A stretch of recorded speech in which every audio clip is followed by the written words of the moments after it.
Ja'far Sodiq rivoyat qilib aytadilarki, Jibril alayhissalom o'zlari bilan billa Hazrati Azroil alayhissalomni olib keldilar. Ey birodarim Muhammad, men sizni huzuringizga keldim. Bugun yolg'iz kelganim yo'q. O'zim bilan Hazrati Azroilni olib keldim. İcazat bersangiz hozir kirib joningizni oladi, bo'lmasam orqasiga qaytib ketadi. Hazrati Azroil shu paytgacha hech kimni jonini so'rab turib olgan emas. Bundan keyin ham so'ramaydi. Faqat bu imkoniyatni Alloh sizga berdi dedilar.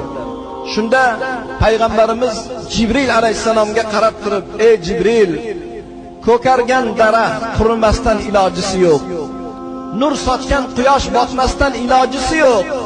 Kamolga yetgan narsa orqaga qaytmasdan ilojisi yo'q. İbtidosi bor narsani intihosi bor. Tug'ilgan insonni ketmog'i muqarrar. Har bir banda o'lim sharbatini tortishi aniq. Hazrati Azroilga kiring, ayting, jonimni olsin dedilar." Hazrati Azroil alayhissalom chiroyli bir suratda bir arobiyni shakli shamoiliga kirib, payg'ambarimizning huzurlariga kirib, "Assalomu alaykum ya Muhammad. Meni sizni huzuringizga Rabbim yubordi. Habibimiz huzuriga chiroyli bir suratda kirgin. İcazat bersa jonini olgin, bo'lmasam orqangga qaytgin" dedi. Nima desangiz shu bo'ladi, yo Allohning rasuli. Jonimni olgin desangiz joningizni olaman, bo'lmasam orqamga qaytaman.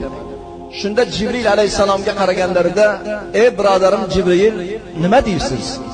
Jibril alayhisalom, "Ya Allohning habibi, birodarim Muhammad, jannat eshiklari ochilgan. Hur g'ulmonlar yo'lizni poylab turibdi. Osmonda jami farishtalar menga ta'ziya bildirib turibdilar. Endi vaqt intihosiga yetgan bo'lsa omonatni topshiring."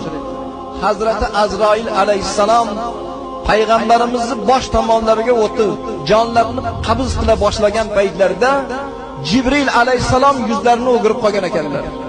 Shunda payg'ambarimiz, "Ey birodarim Jibril, Allohning hukmini yetkazganingizda yuzimga qarardingiz-ku. Nimaga hozir yuzingizni o'girib turibsiz? Birodarini jon berishni ko'rish do'st uchun og'ir bo'lar ekan. Sakaratul mavtda turganingizni ko'ra olmay qoldim, ey birodarim Muhammad. Toqatim bunga bardosh bera olmayapti" deb Jibril alayhissalom yuzlarini o'girgan ekanlar.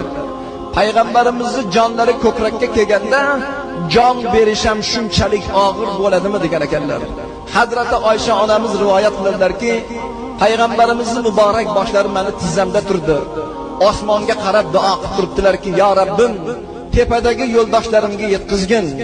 Tepadagi birodarlarimga yetkazgin. Jon achchig'ini o'zing oson qilgin. Jon berishni o'zing yengil qilgin" deb qo'llarini suvga tiqqan holatda Allohga iltijo qildilar. Ko'zlaridan yosh yumalab oqib turganligini ko'rdim.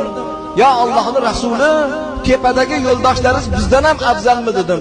Ya'ni tepadagi yo'ldoshlar farishtalar, shahidlar, siddiqlar, payg'ambarlarni payg'ambarimiz ko'zda tutib, tepadagi yo'ldoshlarimga meni tezroq yetkazgin deb Allohga iltijo qilgan ekanlar.